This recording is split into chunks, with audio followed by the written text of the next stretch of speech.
आवाज जनतेचा, लढा सर्वसामान्य जनतेच्या न्याय व हक्कांसाठी। जलसंपदा विभागाच्या वतीनं आयोजित राज्यस्तरीय पंचम क्रीडा आणि सांस्कृतिक स्पर्धेचं आज लोणी या ठिकाणी शानदार उद्घाटन उत्साहात संपन्न झालं। जलसंपदा विभागाच्या सर्व महामंडळांअंतर्गत अधिकारी आणि कर्मचारी मोठ्या संख्येनं या स्पर्धांमध्ये सहभागी झाले आहेत। खेळात सशक्त, सेवेत समर्थ हे यंदाच्या स्पर्धेचं घोषवाक्य ठेवण्यात आलेलं आहे।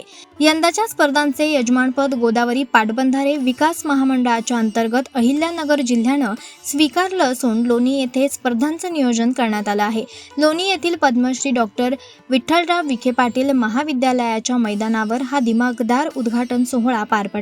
जिल्ह्यातील अर्जुन पुरस्कार विजेते आणि भारतीय कबड्डी संघाचे माजी कर्णधार पंकज शिरसाट, शिवछत्रपती पुरस्कार विजेते खो खो पटू श्वेता गवळी तसेच बेसबॉलपटू अक्षय आव्हाड यांच्या प्रमुख उपस्थितीत स्पर्धांचं उद्घाटन करण्यात आलं।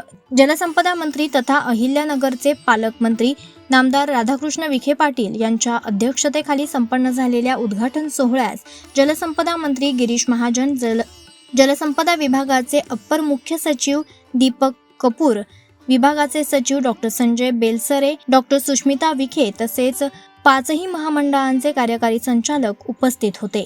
शहाजी दिघे, आवाज जनतेसाठी, सोनगाव।